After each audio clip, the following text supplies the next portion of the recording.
Assalamualaikum warahmatullahi wabarakatuh. Alhamdulillahirabbil alamin.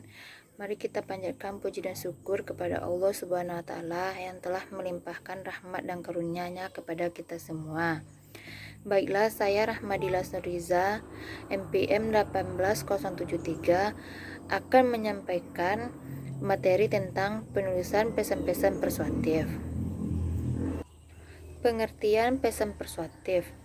Persuasif berasal dari bahasa Latin yaitu persuasio, yang artinya membujuk, mengajak, dan merayu.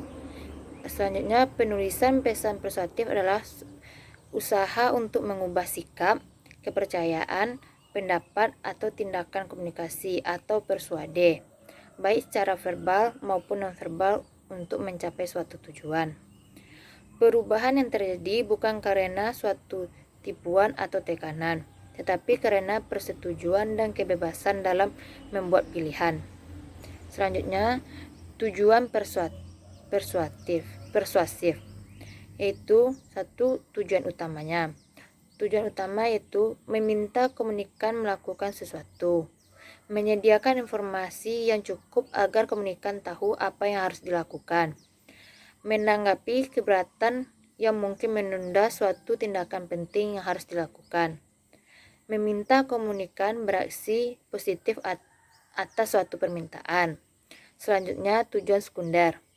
Tujuan sekunder yaitu membangun image baik komunikator, membangun image baik organisasi komunikator, mempererat hubungan baik antara komunikator dan komunikan, mengurangi atau menghilangkan korespondensi atas hal yang sama di masa depan.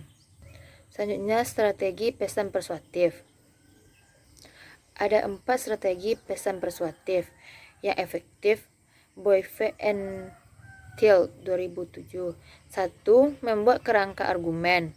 2. Menyeimbangkan daya tarik. 3. Menguatkan posisi. 4. Mengantisipasi penolakan. Di sini membuat kerangka argumen yaitu umumnya pesan-pesan persuasif menggunakan 4 fase yang disebut AIDA model.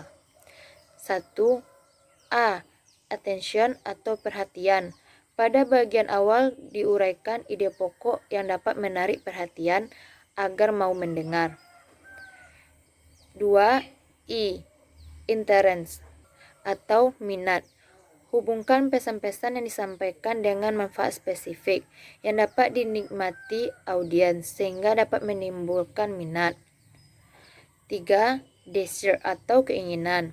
Pada fase ini, komunikator mampu membangun hasrat, persuade atau audiens untuk melakukan perubahan. 4. Action atau tindakan.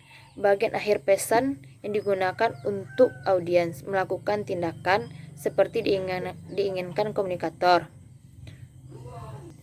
Selanjutnya, menyeimbangkan daya tarik. Pesan persuasif dapat dilakukan dengan menggunakan kombinasi dari 2 daya tarik, yaitu pertama, daya tarik emosional. Daya tarik emosional ini menarik perasaan seseorang dengan menggunakan argumen atau kata yang menyentuh emosi seseorang, misalnya seperti kebebasan, keberhasilan, dan nilai. Selanjutnya, daya tarik logik. Daya tarik logik ini memerlukan logika berpikir, menarik logika audiens untuk melakukan persuasi audiens seperti membuat pengaduan. Daya tarik ini dapat menggunakan analog, induksi, atau dedukasi. Selanjutnya, menguatkan posisi. Untuk mendukung posisi kredibilitas, maka 1. Gunakan kata yang lebih kuat atau lugas yang menyampaikan pesan Anda. Misalnya, perusahaan Anda sedang dalam masalah keuangan yang serius. Berbicaralah tentang bagaimana bertahan hidup. Lebih kuat daripada berbicara tentang operasi yang berkelanjutan. 2.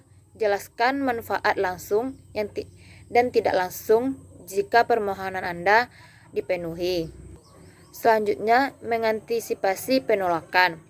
Cara terbaik untuk mengantisipasi penolakan adalah 1. Mengantisipasi sebanyak mungkin penolakan dan menjawabnya dalam pesan awal. 2. Sajikan rencana Anda dari semua sisi. Setiap pilihan jelaskan untung ruginya, pro dan kontranya. 3.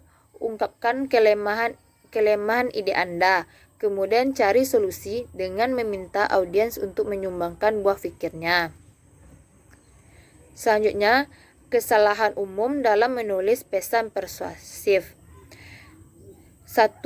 Memaksa dengan menyusun posisi yang kuat saat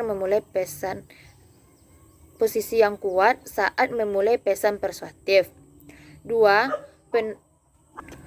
Penolakan kompromi. Persuasi adalah proses memberi dan menerima. 3. Hanya mengandalkan pada argumen yang hebat. Karena di sisi argumen juga dibutuhkan penggunaan tingkat emosi yang tepat. Kerangka yang saling menguntungkan. 4. Mengasumsikan persuasi adalah usaha sekali jadi. Persuasi adalah proses yang melibatkan aktivitas menyimak, menguji posisi, dan lebih banyak kompromi. Jenis-jenis persuasif. Pesan persuasif dibedakan berdasarkan tujuannya antara lain. 1. Pesan persuasif untuk tindakan.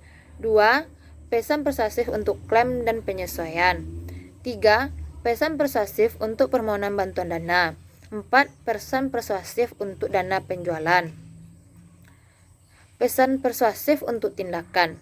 Di sini persuader meminta kepada persuader untuk melakukan sesuatu. 1. Permintaan untuk mengubah kebijakan. 2. Permintaan untuk mencairkan uang. 3. Permintaan promosi jabatan. 4. Permohonan kerjasama. Dalam menyusun pesan persuasif, penekanan yang dilakukan pada manfaat yang diperoleh bila memenuhi permintaan. Selanjutnya, pesan persuasif untuk klaim dan penyesuaian. Di sini komunikator mengeluh, mengadu, meminta kepada komunikan untuk melakukan penyesuaian yang diperlukan. Dalam penyusun pesan persuasif ini, penekanan dilakukan pada penyajian data yang menyimpang, permintaan dan manfaat yang diperoleh bila memenuhi permintaan. Contohnya, kami telah menerima faktur nomor 12 atas nama barang yang telah kami terima pada tanggal 10 November 2018. Namun terdapat kekeliruan penulisan harga pada faktur tersebut. Kami tidak bisa melakukan pembayaran selama faktur yang benar belum kami terima. Selanjutnya, pesan persuasif permohonan dana. Ada 4 hal yang perlu diperhatikan dalam pesan persuasif permohonan bantuan dana, yaitu 1. Harus mampu menjelaskan kebutuhan secara spesifik. 2. Menunjukkan kepada pembaca betapa pentingnya donasi yang Anda sumbangkan kepada pihak lain. 3. Mengemukakan secara jelas berapa jumlah donasi yang dibutuhkan. 4. Menjelaskan manfaat atau kegunaan donasi yang telah diberikan pembaca. Selanjutnya, pesan persuasif dalam penjualan. Pesan persuasif ini disampaikan ke komunikan dengan tujuan bisa menjaring konsumen baru.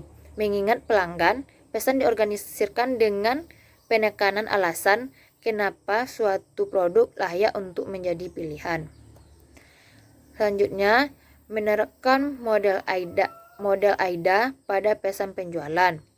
Hampir semua pesan penjualan disiapkan mengikuti rencana AIDA. 1. Mulai dengan alat penarik perhatian.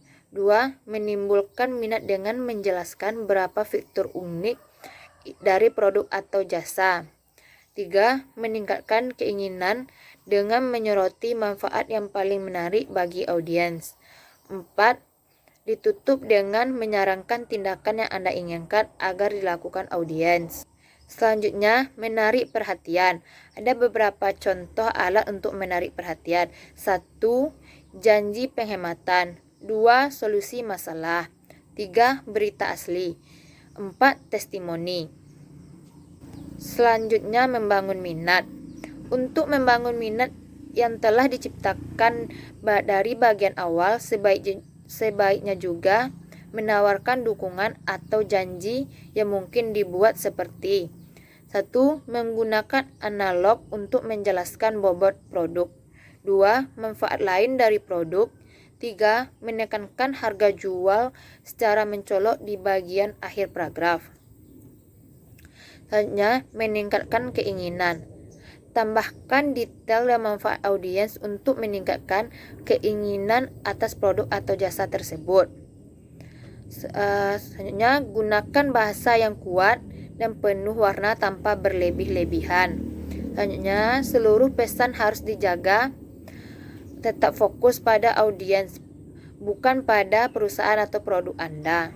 Selanjutnya, motivasi untuk melakukan tindakan.